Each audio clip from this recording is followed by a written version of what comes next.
Pengertian teks. Teks adalah suatu susunan dari kata yang memberikan informasi, memberikan penjelasan makna, dan sebagainya dalam bentuk tulisan. Menurut Erianto 2004, teks cenderung sama dengan wacana.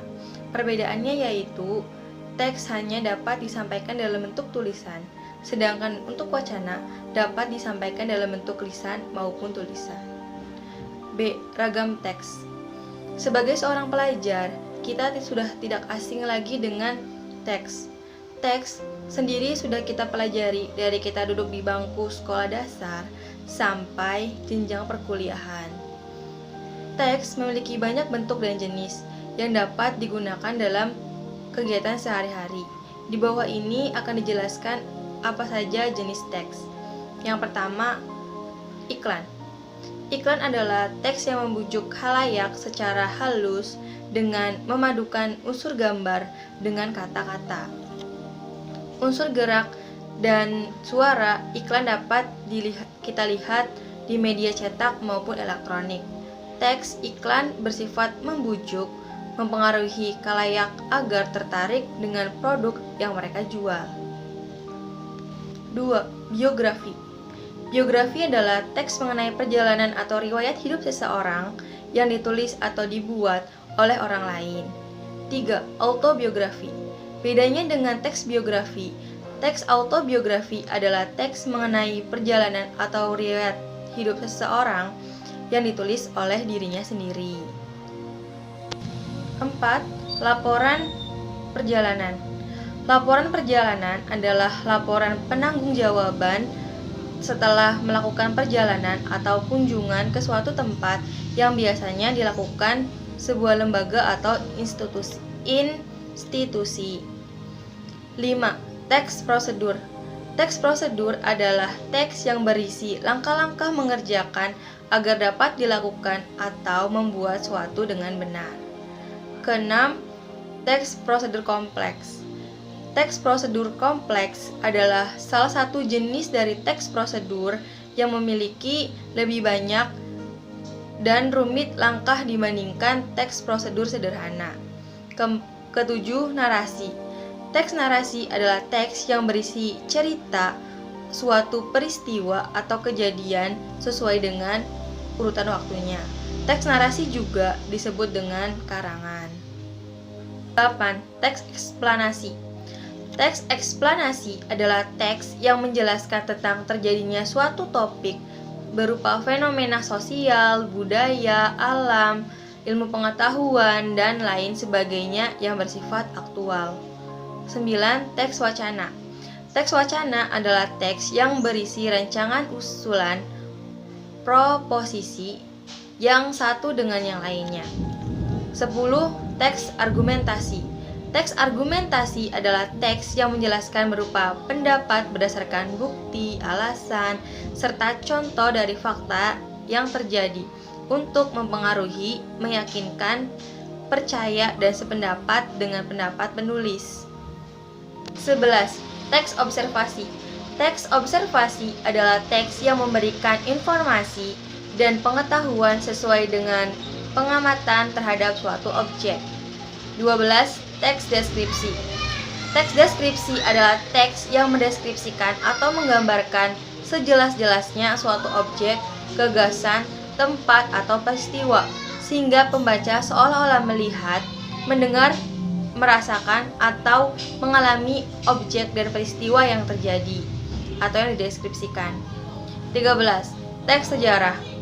Teks sejarah adalah teks yang menceritakan kejadian nyata yang terjadi pada masa lampau. 14. Teks pidato. Teks pidato adalah teks yang berisi gagasan, pendapat, dan pengetahuan terhadap suatu hal yang akan disampaikan di depan umum. 15.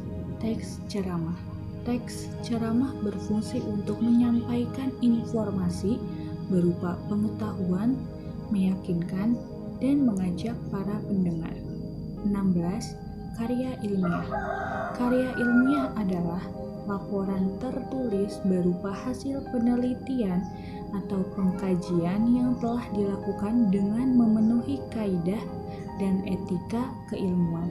17. Teks tajuk rencana. Teks tajuk rencana adalah teks yang mengulas secara pokok maupun menyeluruh mengenai isu yang sedang hangat dibicarakan. 18. Teks laporan. Teks laporan adalah teks yang memaparkan hasil pengamatan atau penelitian dengan data-data valid yang telah dikumpulkan. 19. Teks berita. Menurut KBBI, berita adalah cerita atau keterangan mengenai kejadian atau peristiwa yang hangat. 20. Teks anekdot. Teks anekdot adalah cerita singkat yang di dalamnya mengandung unsur lucu dan mempunyai maksud untuk melakukan kritikan.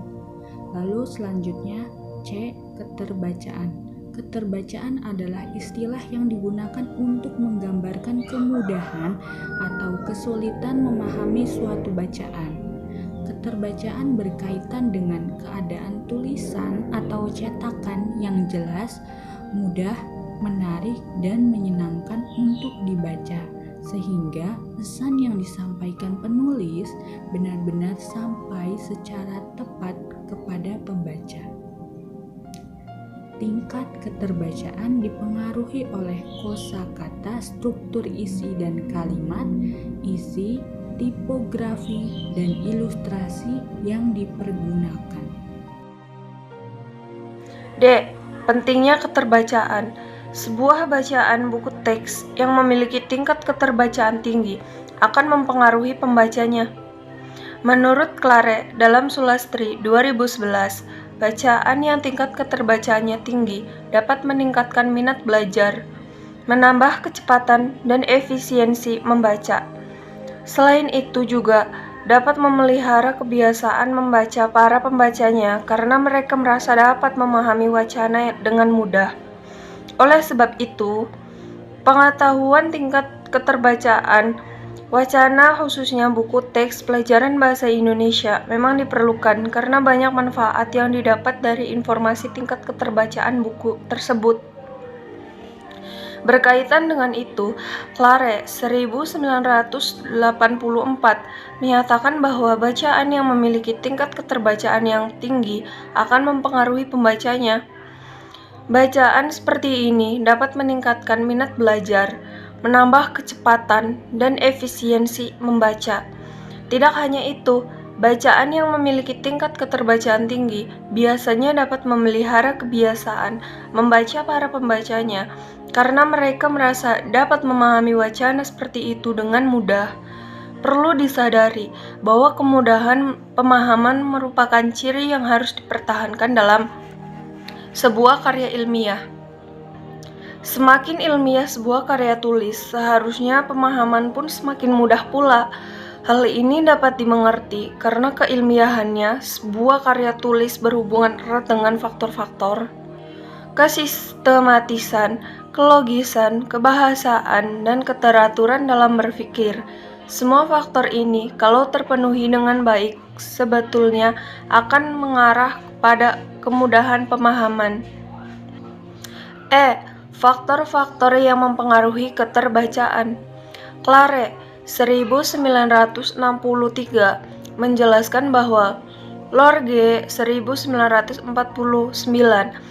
pernah bercerita tentang upaya Talmudists pada tahun 900 berkenaan keterbacaan wacana.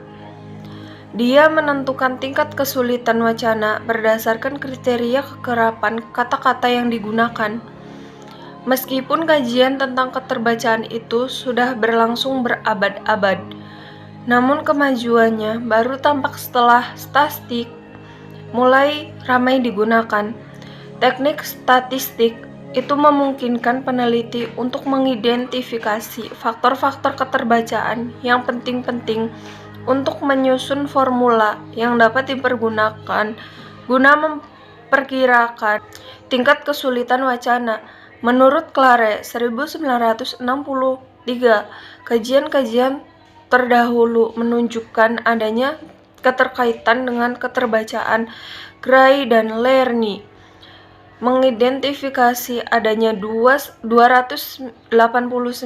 faktor yang mempengaruhi keterbacaan.